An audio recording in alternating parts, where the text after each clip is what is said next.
Alright, so I'm back, and as I promised you guys, I would rank the Wild Brain Nerve Ninjago between seasons 11 to 15, adding on to the tier list. So, enough said, let's go. Also, there will be some very small changes to the tier list. Okay, bye.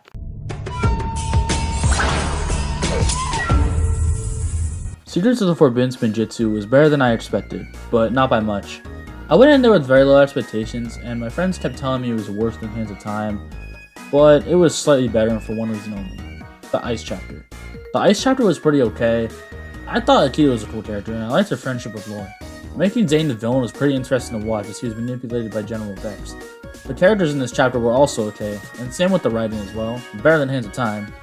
Now you may be wondering, if you're saying all these pros, what about the cons? And I'm glad you asked, of course. And to answer that is the Fire Chapter. The Fire Chapter was agonizing to watch. Asphira is such a terrible villain, and it's not even fun bad. It's just annoying. Her writing is awful too. Revenge! Revenge! Revenge! Revenge!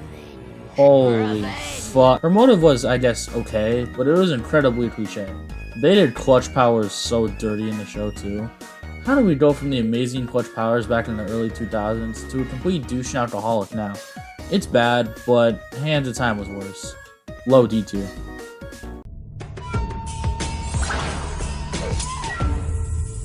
Prime Empire was a massive improvement from Season 11, and I'll explain. The animation looks so much better, but half of that's mainly because of the Prime Empire world itself. And each episode, in my opinion, was super good and entertaining to watch. I really like the side characters in the Season 2, such as Otino, Racer 7, and Scott. And Unagami, in my opinion, was a really good villain too, especially because of his motive, as he was only doing what Milton Dyer, his creator, he was only doing what he wanted, and just got confused. A couple of my complaints I have though is that it has less episodes in Season 11, which sucks, but it's still good nonetheless.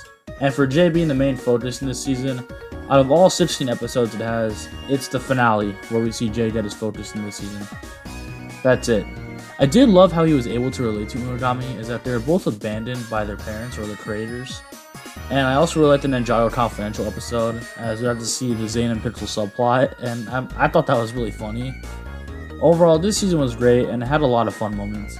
High B tier.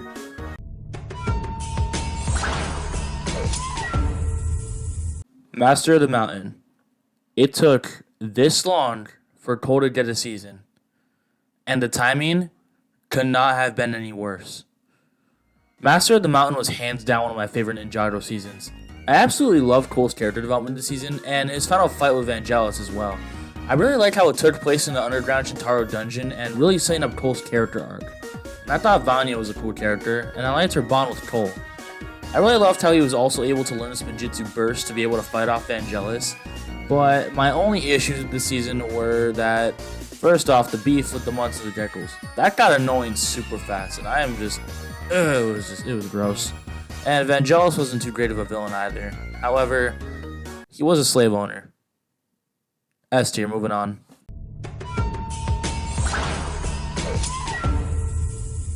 This is going to be a hot take, but I prefer Day of the Departed over the island.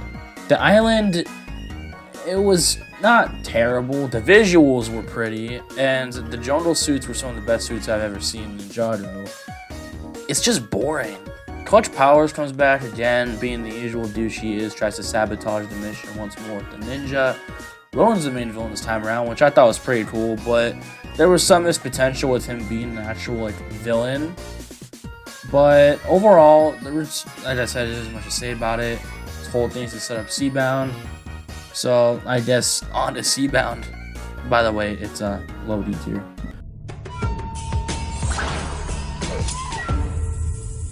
If Master of the Mountain didn't exist, Seabound would have 100% taken its place. It's such a good season, and it really did need his character so well. I have a love-hate thing for Kalmar, as I loved him as a villain, but I also hated him as a character, if that makes sense. Bentomar was a really cool and fun character to see in the season, and him teaming up with the ninja to take down his evil brother. Nia merging with the sea was definitely one of the saddest scenes in the show. I think it's up there with Zane's sacrifice from Rebooted, as they both kind of hit the same in a way. Overall, beautiful season. I love the visuals and the writing they had. High A tier.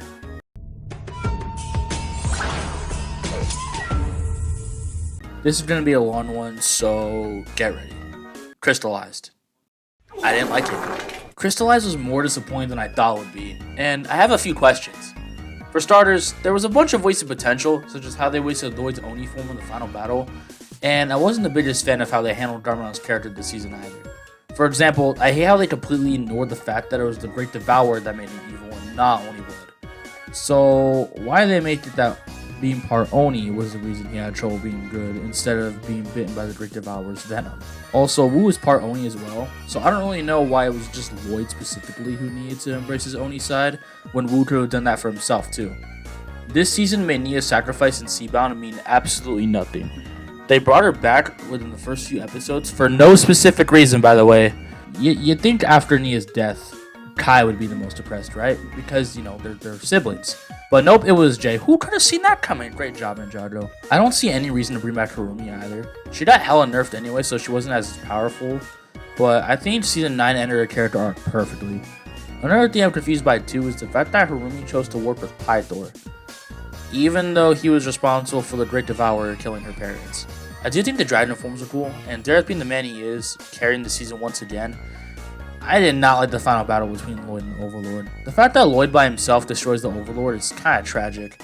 The ninja don't help, and it just destroys the team aspect. I wish that maybe, you know, each ninja would do something for then Lloyd to do his big scene. You know, just include the ninja being the Overlord. I did love Wu's fight with the Overlord though. I deadass think that's the best thing Crystallized had to offer. Overall, for being the finale season, it was incredibly disappointing. D tier.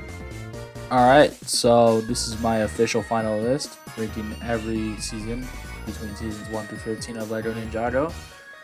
If you like it, that's cool. If you don't, that's fine. Opinions are opinions after all. But yeah. Thank you for making it all the way through the video. Like the video. Perhaps subscribe to. And adios.